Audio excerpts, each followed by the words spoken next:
Hello. Welcome to the first Sunday of the month. I'm going to be regular about this now. I was a little like, I'll do my monthly live chats when I feel like it, but I know that consistency helps. So, first Sunday of every month, 8 p.m. Berlin time, unless otherwise stated. So, if you want to mark that on your calendars, you can plan accordingly. This is where I welcome everyone €3 and up on my Patreon to come and ask me whatever you want about non-monogamy, polyamory, life in general. And then afterwards I put it up on YouTube because I feel like hopefully that can be helpful to everyone.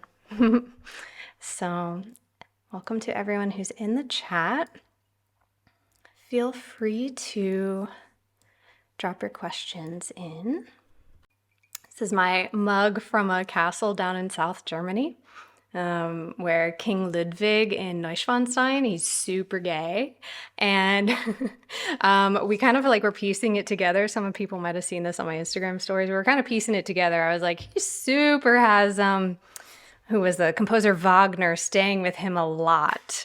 So we pulled the tour guide aside and we were like, so Ludwig and Wagner, what's the deal? And he was like, oh yeah, he was super gay. He super had a crush on Wagner. So always ask your tour guide about gay shit because they ain't going to say it in the public thing, but they know. Anyway, so this is my little mug from that trip. Okay, first question in the chat. I'm very new to practicing polyamory, but have for a while felt it fits my relationship style, kitchen table polyamory. I don't want to sprint or jump into multiple relationships at once, but rather focus on one to start and see if I have time and energy for more, to see if I'm saturated yet. Any tips or advice for moving beyond the monogamous perspective? So if I'm understanding your question right, it's sort of like you are into kitchen table polyamory, you're into having a lot of people and knowing their people, and also there's this desire to just be with one person most of the time. Is that what you're asking? That is fine.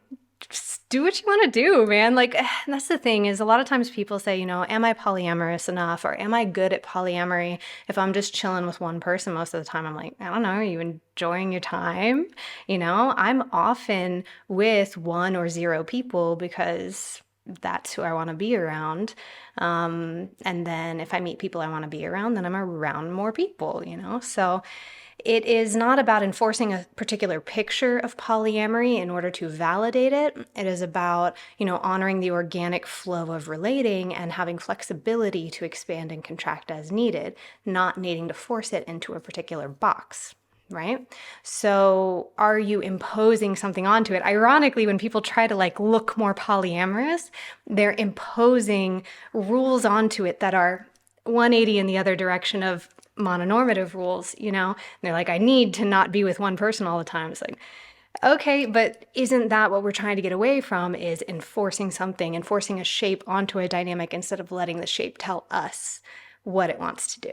So for now, if that's what you want to do, that's cool. I think for the most part, if you are noticing monogamous thinking, that's where it gets tricky, right? So if we're chilling with one person most of the time and then they start flirting with someone new and then they start wanting something, they want change, they want to add a new person into their schedule a bit more often, and we're getting a feeling of possessiveness or of fear.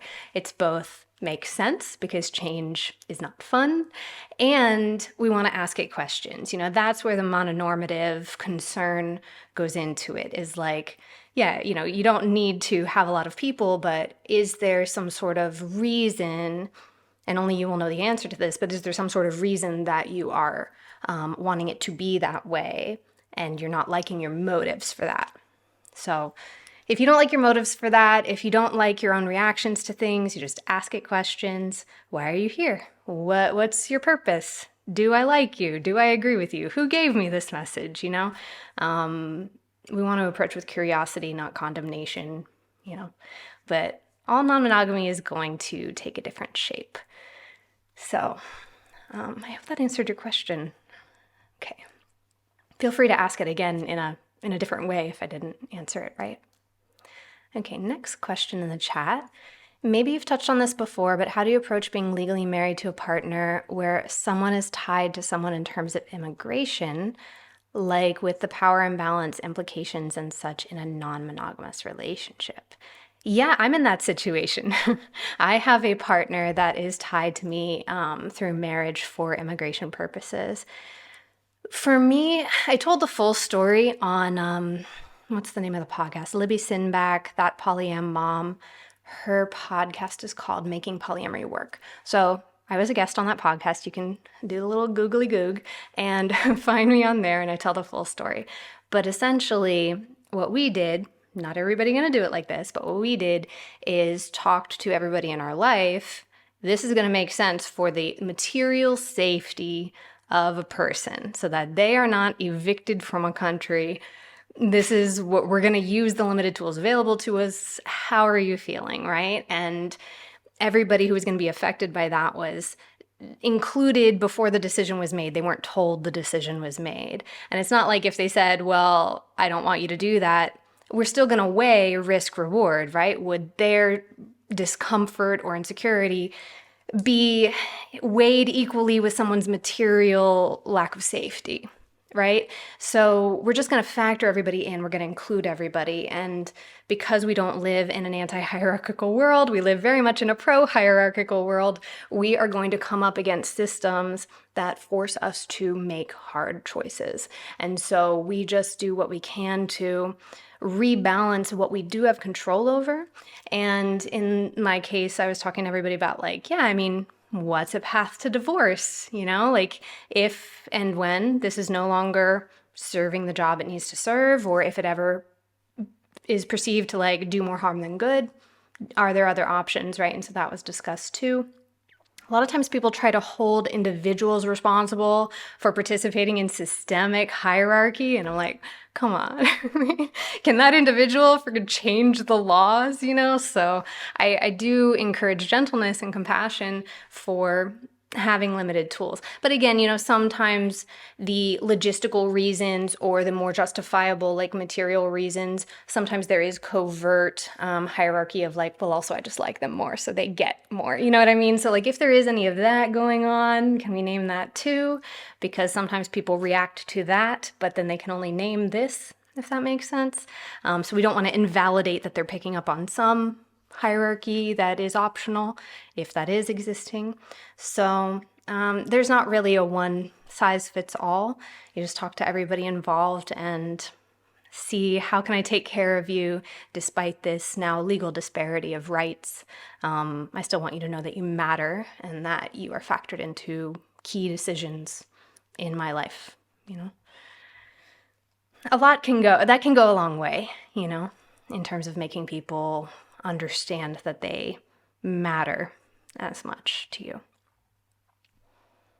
Okay, next question in the chat. I generally try to provide some buffer time between dates I have with my sweeties, but sometimes it's challenging to do so based on schedules. Do you have any suggestions around ways to emotionally transition from one connection to another when time between is fairly short? Let me think about this. Is the buffer time for you or for them? Is my first question. You don't have to answer, but it's a question that you can ask yourself as well. Because sometimes someone we're seeing will be like, I don't want you to come straight from a date with them to a date with me. That makes me feel a type of way. Okay, can we ask why that makes them feel a type of way? And that's not necessarily a bad thing. I've had to say that before of can you please stop home and take a damn shower? You know what I mean? Because I smell their perfume.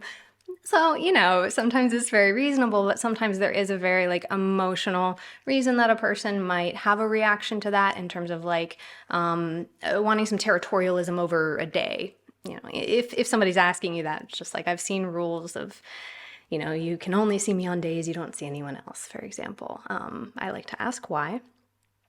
But in terms of if the buffer time is for you to switch gears, I would imagine, do you have a frame of reference for other ways you've switched gears pretty quickly in social situations, right? If you've gone from a tough moment with your family and then had to suit up and go to work, for example, in what ways are you able to not necessarily fully compartmentalized, but able to leave in one room the vibe of that room, come back to center, go to the next room, and show up there. It is not completely ignoring, it's about coming back to who you are, what your baseline is, and showing up into a new space with what you have to offer that space. And we don't have to leave it totally at the door. I've definitely, I'm probably going to make a video on it soon, just for my private Patreon, because all my personal stories go there because I feel safer telling it behind a paywall. But I ended a relationship about like a year-long relationship a week or two ago. And I still had to meet with friends. I still had a partner I live with. I still am showing up for clients, and so there's a flow we get into with like feeling everything and processing everything, even if the thing is good, right? It doesn't have to be like something heavy, but feeling the thing and then taking a beat and then being present with whoever is standing in front of you, But if it really is a matter of like you just don't have the energy and you need to recharge, then it can be more of a logistical question of like, I actually need time to myself, and you want to make sure that you have enough of you to give, that you're giving from a full cup, because then it becomes easier to, be a bit more grounded, going between different moods of spaces. You learn your own flow, you learn your own tools, you learn what helps you. Like I know somebody who just like needed to listen to metal music in between as like a reset. It was like coffee for their palate. They're like, I just need to listen to metal music. You know what I mean? It's like everybody has their own thing that brings them back to who they are, not who they just were in that room. Okay, so next question. Any advice or wisdom on how much learning is recommended before exploring or practicing polyamory? Welcome.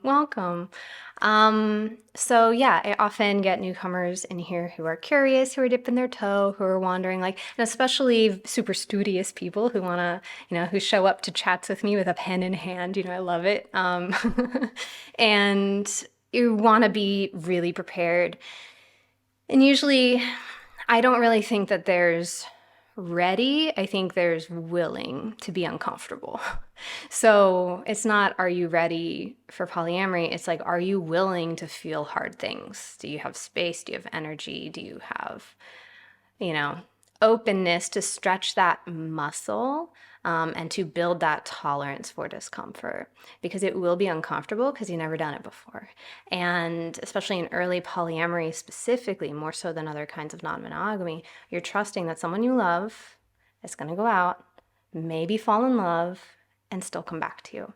That's one of the most vulnerable things you can do, right? So I'm not trying to scare you. I'm trying to reinforce that this will bring up a lot that you thought maybe you were already dealt with, right? We can do all of the therapy. We can have a rock solid relationship. We can feel like the most adult, confident versions of ourselves. And then our partner goes out for a date and we're like 5 years old and crying again, right? Like it happens, And so if that happens, it doesn't mean you're not ready. It doesn't mean you're incapable of this. It doesn't mean you're even doing it wrong. It's just growing pains from a situation that you don't yet have security in. So it's worse in the beginning, but if you have a teammate in your partner or partners, if everybody is super clear on you're all building the same thing, you don't want different things, and there's a pathway available to ask for care, can you love on me, can you remind me I'm safe, nobody is considered an inconvenience or annoyed that you're not further along or whatever. If there's space to take up and your teammates in this, it gets better. It gets easier. The longer that your fear does not come true, your body starts relaxing. The longer that you are safe, your nervous system internalizes that you're safe. So, but there's no perfect time or place to jump in. Yeah, it's just, when are you willing? Okay. Next question. I'm polyamorous and have been dating and now partnered with one person for the last several years. We both said we're open, not exclusive from the start, but also that we're already saturated at the time with each other. That happens. So I do feel intimate love for other people in my life. Some are my friendships. And when I told my partner this, they seemed uncomfortable and there was a lot left unspoken. I've tried for 2 years to initiate conversations about my desires in polyamory and what I want in the future, and they usually find ways to end the talk. I can't make someone explore and discuss our relationship if they don't want to. Unfortunately, that's accurate. But that to me means they're avoiding reality. My question is, how can we go about having the conversation I feel we need to have with my avoidant partner? Are they open to talking about why they don't want to talk about it? That can be a place to start if they are willing, right? If they're unwilling to even say why they're ending the conversation, right, then maybe you're up against a greater lack of willingness than you realized. But often people will be able to say, after their first answer of, oh, I'm just tired. That's, often there is a flippant answer that even they might think is the real reason that day that they don't want to talk about it. But if we go one layer deeper, like, what are you feeling? What are you feeling right now? When I said I want to bring this up, okay, we're not going to talk about it today. But can I ask what you're feeling right now when I bring it up? Are you stressed? Are you scared? Are you what's going on? Why are you running away? And just bringing it back to the present, that can be a crack in the door of eventually getting to a place where you're gonna talk about something bigger, ideally. So if there's willingness to address the lack of willingness, then you're addressing the block, because that's a block to more transparent communication.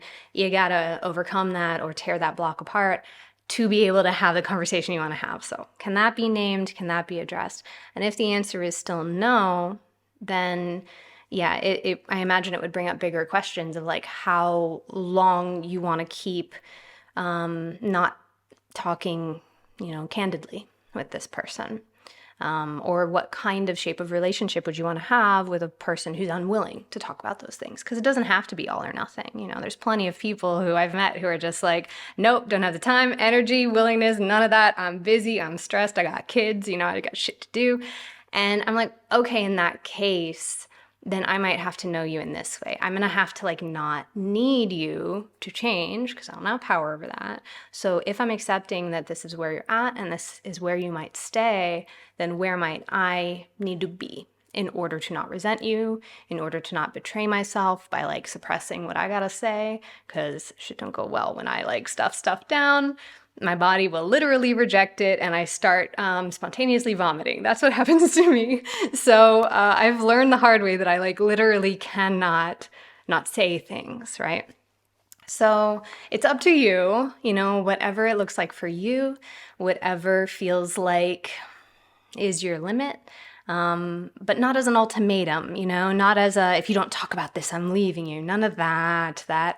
That's coercive. That can get compliance, but it doesn't really get willingness, if that makes sense.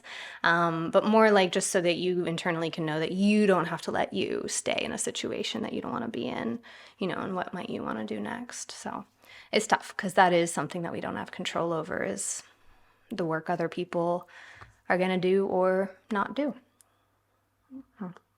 Okay, next question. I have 2 partners who feel uncomfortable around each other. They've met several times, once without me, to get to know each other, which went fine, but now, half a year later, every time they meet in a public situation, things get tense. It bothers me since I've made quite an effort to have good communication with their partners and lovers, but they don't seem to want to do the same.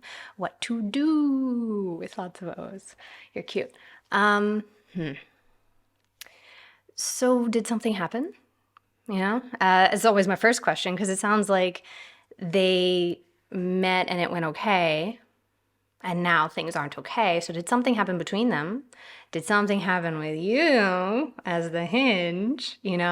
Sometimes the ways that our partners feel about each other are impacted by our relationship to each of them, and the version of ourselves that is once I'm dating someone, and then I'm dating someone else, if my behavior to person A changes, now they might feel differently about that other person because I'm a different version of me since this person came around. You see what I'm saying? So I'm not saying that's what's happening with you. I'm just saying these are the questions I think about. Did something happen? Did an event take place between them that's like maybe even not my business? They just aren't into each other, and that sucks for me, but you know, they're gonna do what they're gonna do. Or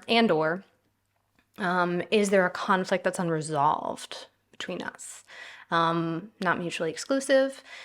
There also can be, because you said that they met each other and it went okay, but now in public situations, things get tense. That also adds a few different elements, right? So are there other elements at play of like fear of social judgment or discomfort at how this person will be perceived in like association to you in a public space? Like there's more than just the three people, you know, also involved in how that plays out. And so I guess short answer is, can you ask them? Do you want to ask them? You don't have to, but approaching with like, yeah, you know, I'm wondering what's up. I'm wondering, is there something I can do? Like, is there something you would want me to do? Or are you just not interested? And any answer is fine. And any answer needs to be fine, because sometimes our partners don't want to hang out. Sometimes there's disinterest. Sometimes they just don't like each other, have their own insecurities. Yeah, well, I felt good about myself last month, but this month I'm insecure, and now that seeing them sets it off. You know, it might have nothing to do with you too. So if they can clarify, if you want to know, you know, what is going on, there might be nothing to do about it. But if there is something within your power that you are unwittingly like adding to it, or a way that you could be more like facilitating a space where they both feel more comfortable. I don't know.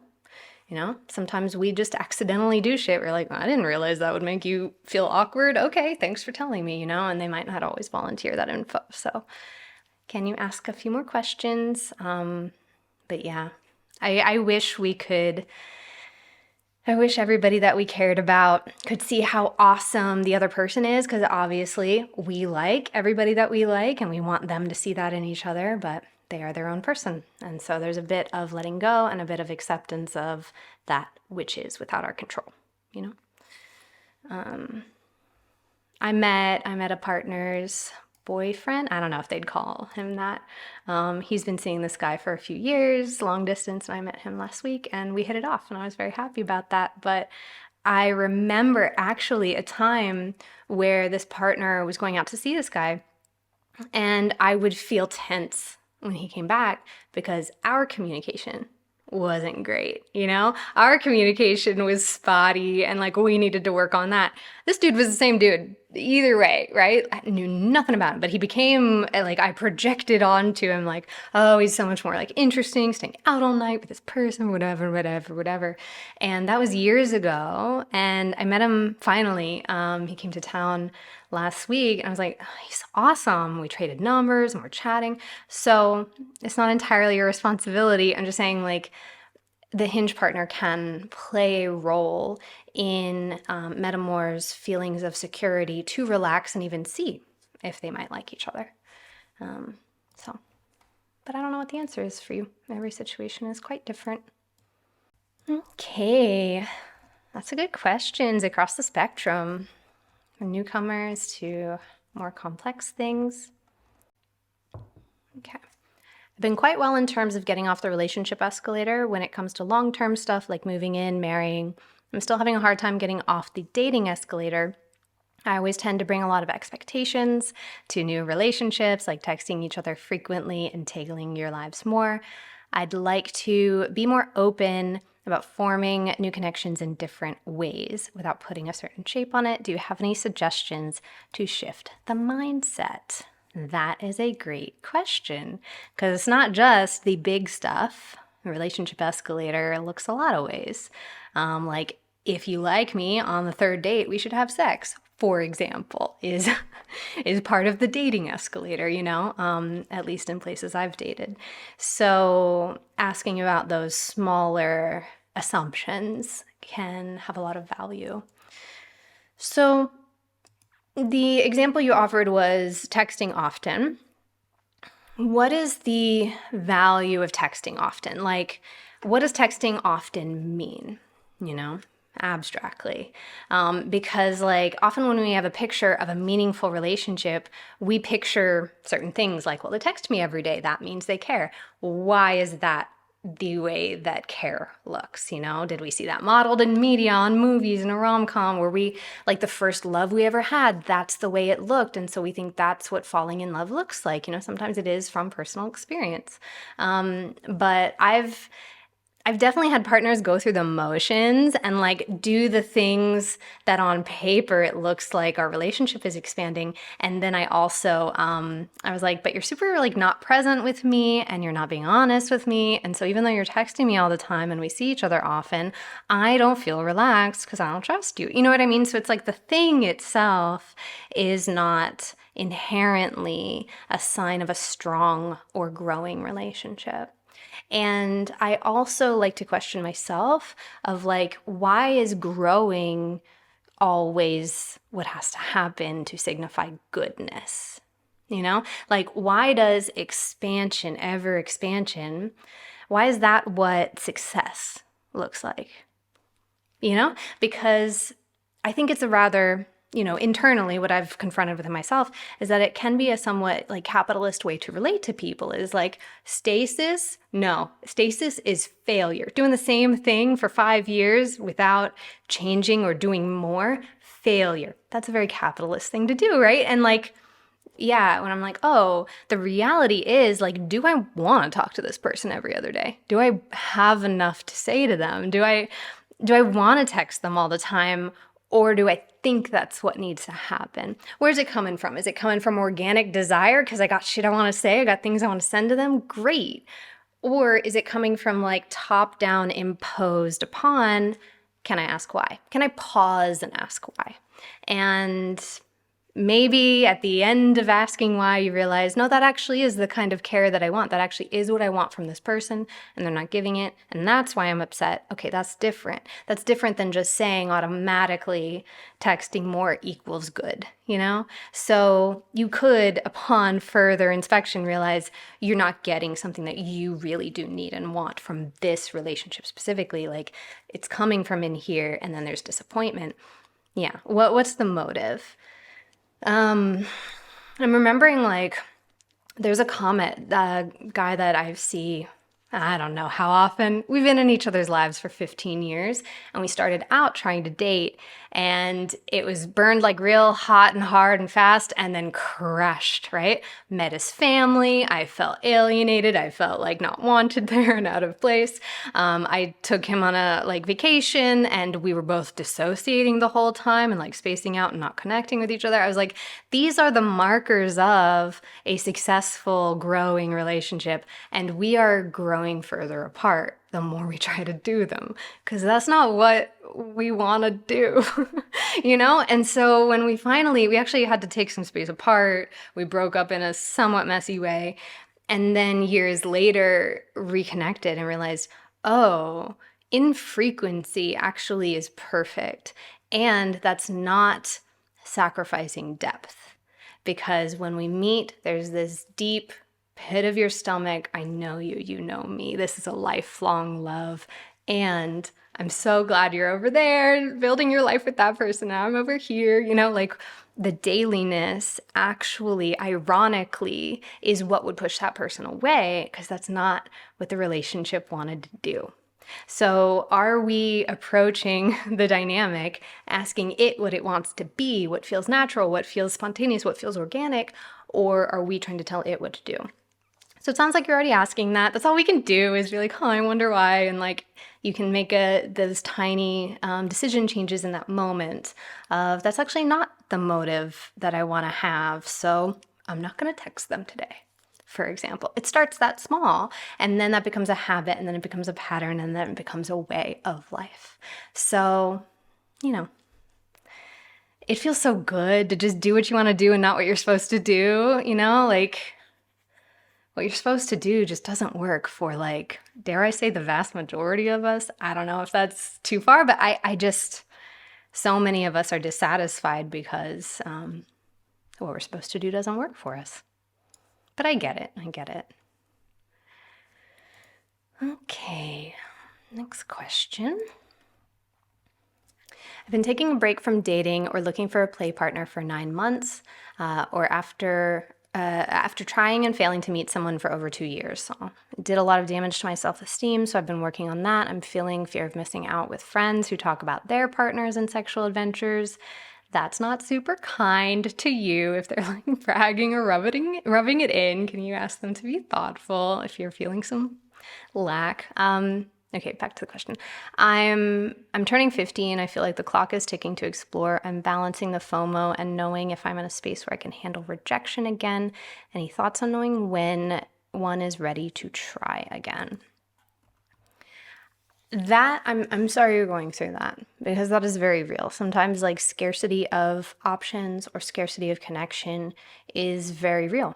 And it's painful, and sometimes it can be self-perpetuating, because then we're like feeling so hungry for connection that then that urgency or that fear that it won't happen, that intensity comes across, and then it winds up, I don't know that happens for you, but it has happened for me before, where like people were propelled away from me the more I wanted connection, right? And so it can also fall into that loop if that's where you find yourself. That is also a thing that happens, and I relate.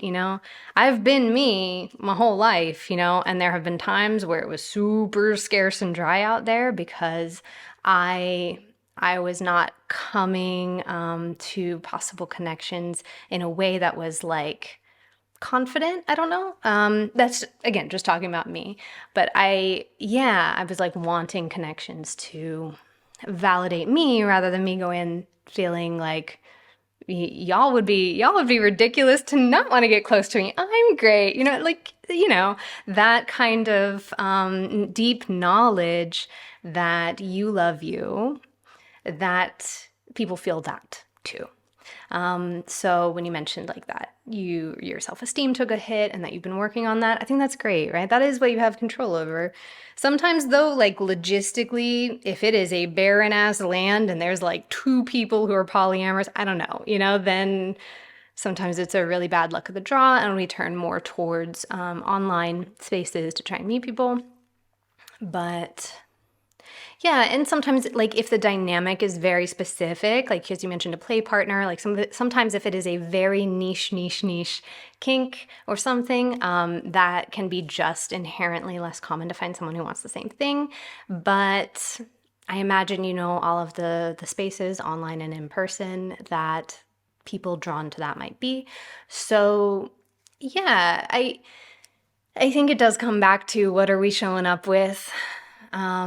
Because I have seen some super regular ass boring people who are showing up really, confident and excited to be there, and magnet, right? Even regardless of what they look like or what their style is or even their hygiene sometimes is like, it's just, are you excited to be you, And that's kind of a vague thing that is kind of a core thing too. You can't just snap your fingers and feel differently about that. But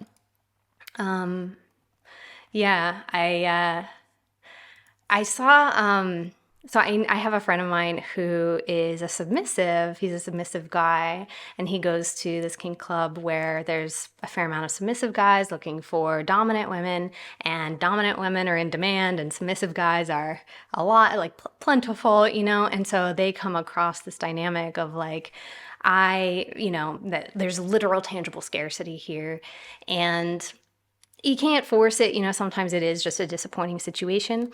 But he was saying how like, while these different women were saying, what are you going to give to me? What are you going to offer me? And like 8 of the guys said, well, I'll worship your feet, and it was just a lot of sameness.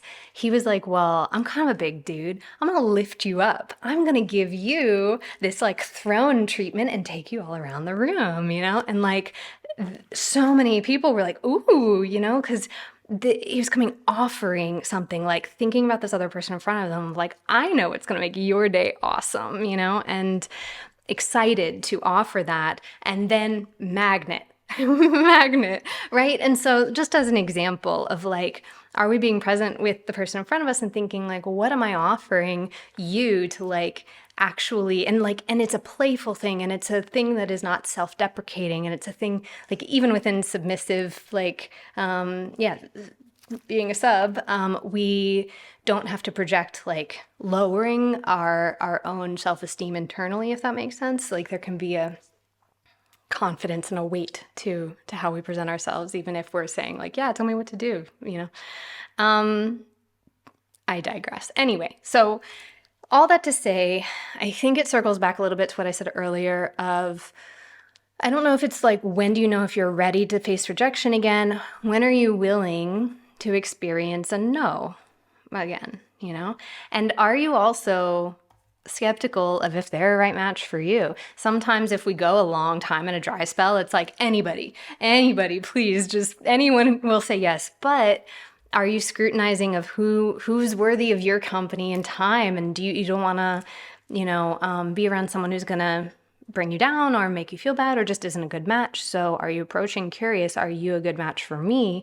Not just, will you say yes to me? You know, that kind of thing. That also ties into self-worth and knowing that you're valuable and that you don't want to just, you know, be around someone who might harm you or be a bad match. So I don't know if that's helpful. Sometimes I feel a bit at a loss because there's not really an answer that I can offer that will just magic snap my fingers and your problem is solved. But I am happy to offer feedback and my own experience. And yeah. Approach with curiosity. Okay. Next question. When it comes to solo polyamory, a lot of people think I'm only interested in casual sex, or they will seem annoyed if I want them to listen to my bad day. Aw, fuck them. Okay. How do I tell people I want long relationships, just not ones where we live together or have kids?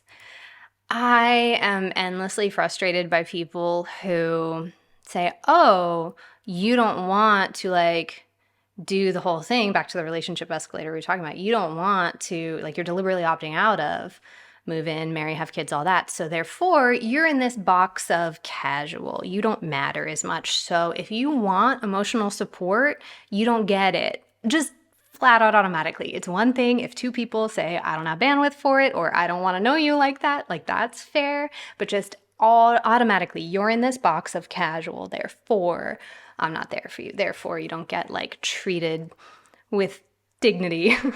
Not a fan of that. Not a fan of that. So I do have an upcoming episode. So this coming Thursday on my podcast, I Could Never, always be plugging, but no, it is relevant. On my upcoming episode, I am, it's a chat with a solo polyamorous person. And she talks about how like a lot of her relationships have a 6 to 9 month lifespan for this reason.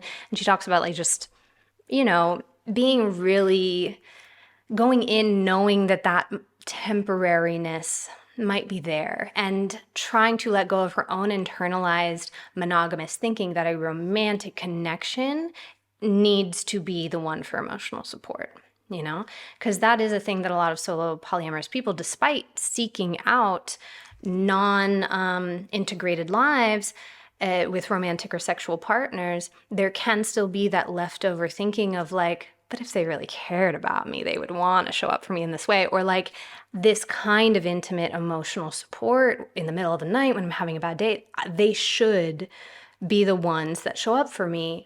And that's mononormativity.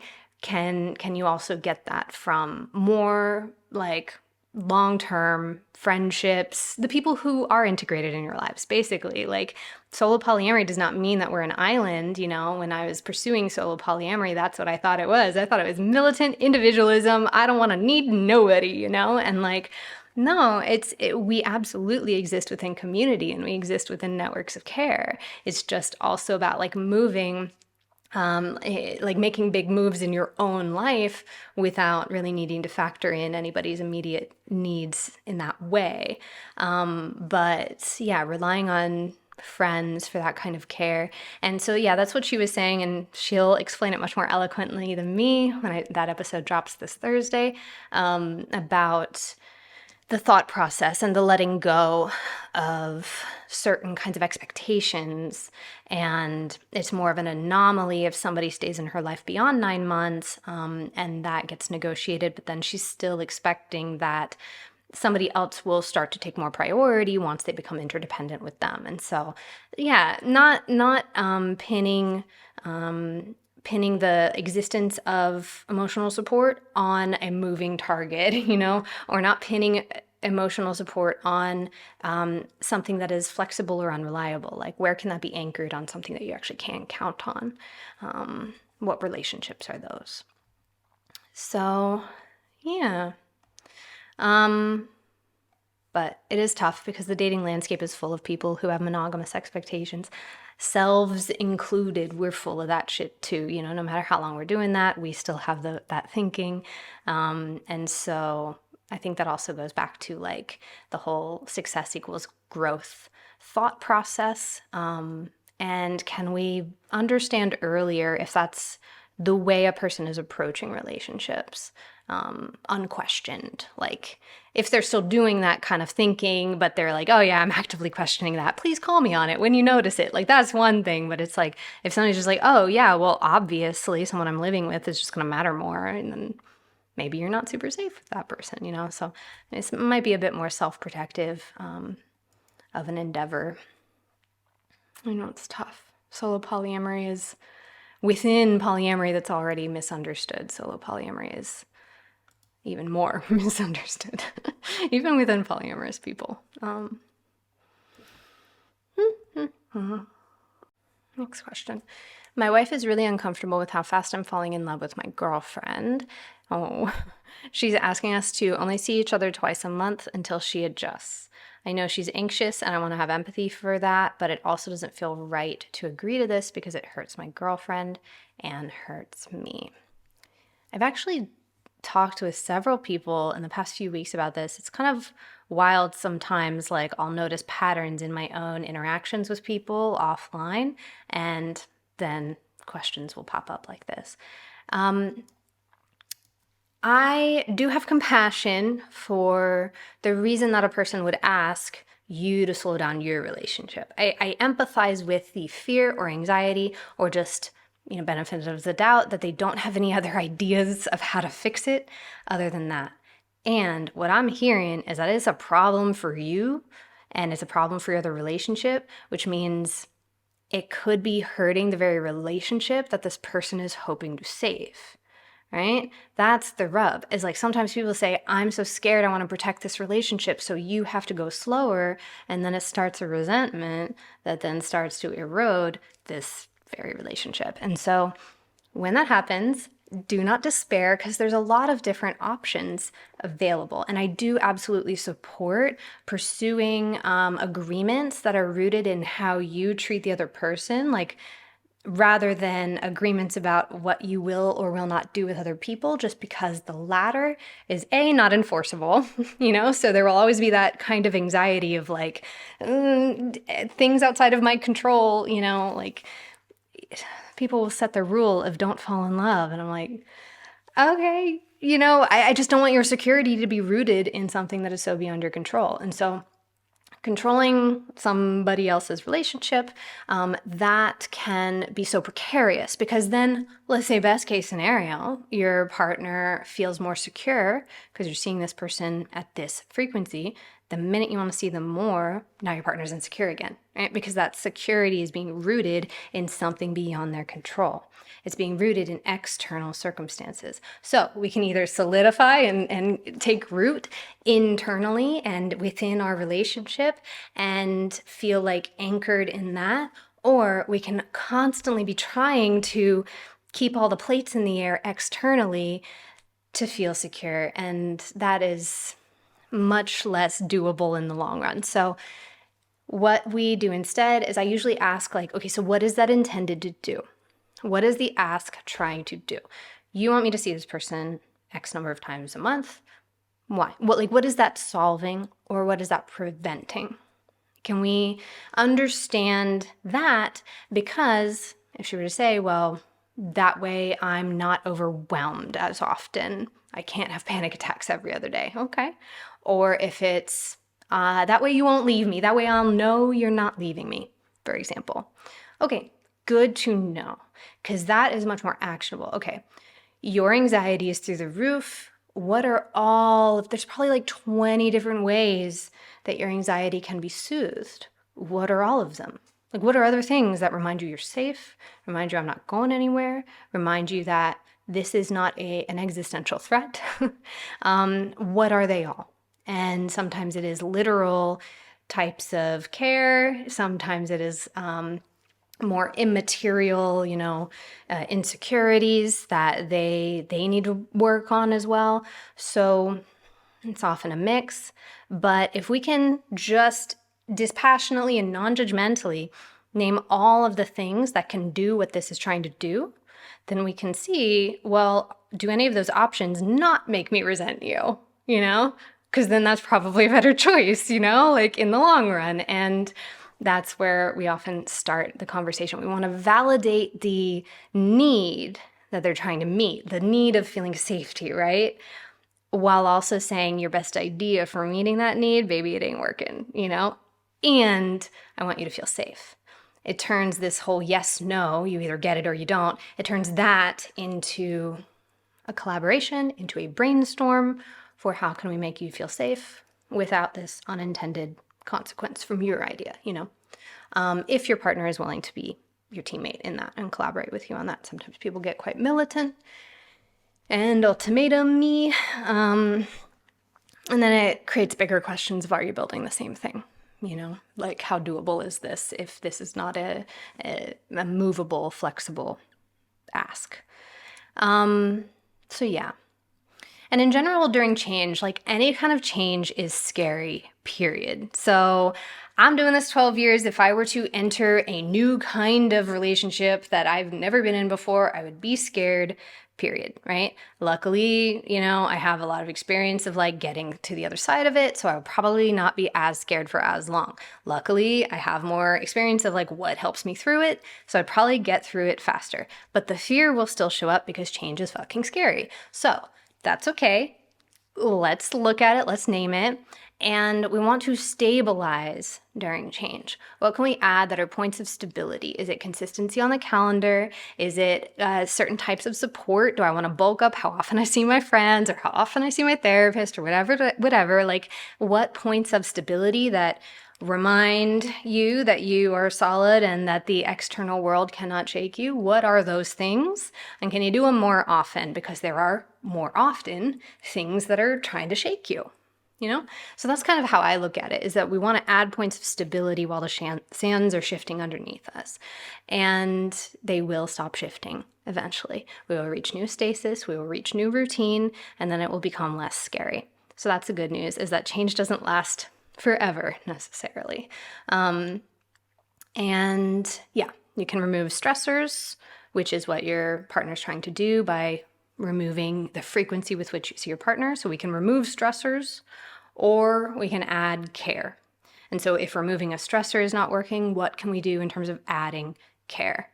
And that can look like bookending your dates with like loving reminders that this person is safe. It can look like, leaving voice memos or handwritten notes or literal things that can be evidence that they are safe.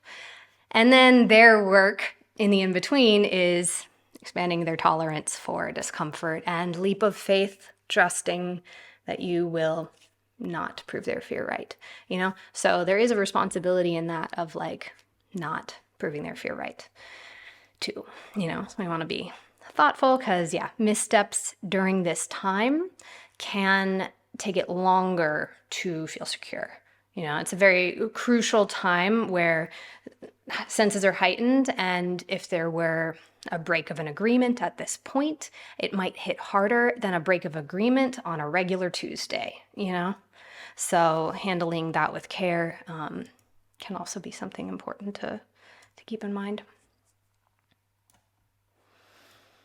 But yeah, I don't co-sign agreements that have someone dictating the relationship of someone else. Like, I don't want someone I'm not dating telling me how I can date. That's where I stand with it. So if I were in your girlfriend's position, it could potentially be a deal breaker for me, which then would put, you in that position of like, oh no, like this agreement could challenge my own potential to have a relationship. You know what I mean? So it's good questions that you're asking. Common struggle.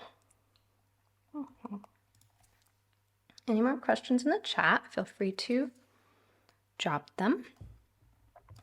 Otherwise, I got plenty that were emailed to me. I might not get to them all today, but I will always roll them over to the next time, or we can chat one-on-one. I offer video chats as well on chillpolyamory.com.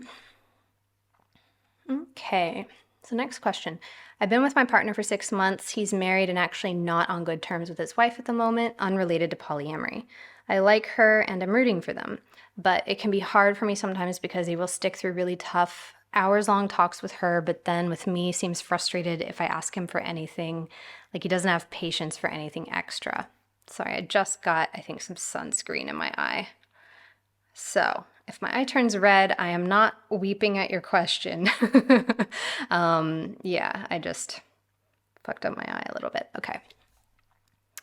Sorry to interrupt. Okay.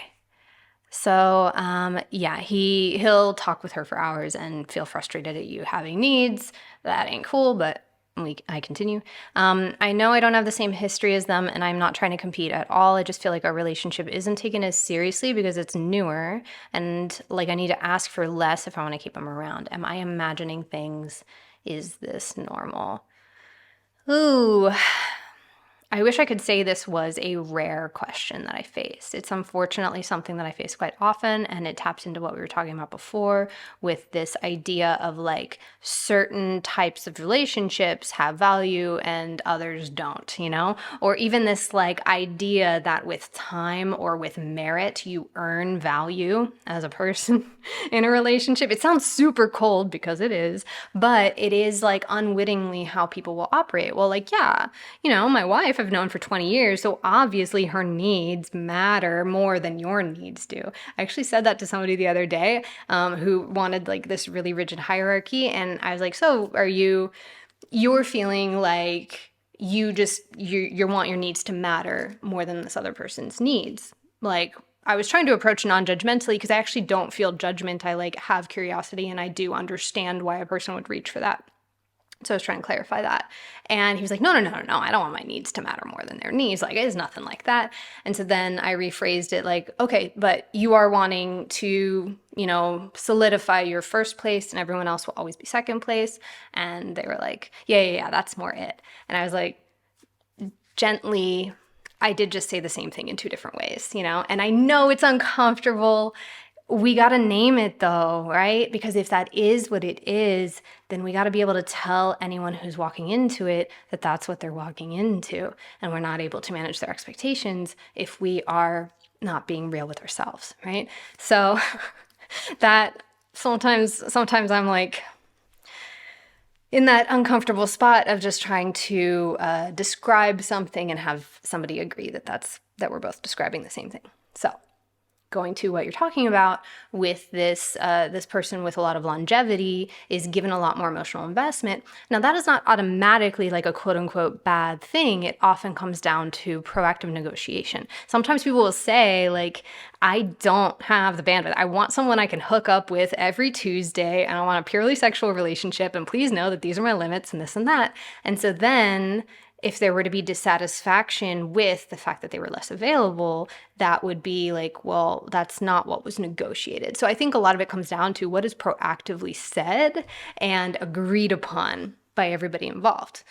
So are you on the same page? I guess that's a long way of asking, are you on the same page of what you even want, of what you're even available for? And a lot of times I will listen to what people say they're available for. I will watch what they are available for. It's like people are very optimistic about what they can do, or they're very like optimistic about like what they want in the future one day to be able to do. I'm like, baby, what are you able to do right now, right? Because I'm planning my week, that sort of thing. And so watching that will give you a clearer picture of what they tangibly are able to do right now. And it can be easy to have like fairy tale thinking of like, well, one day, maybe if they like me more, if I'm in their life more, maybe, but like you're dating them now, you're not dating who they might be one day. So in terms of not, putting yourself in a uncomfortable position.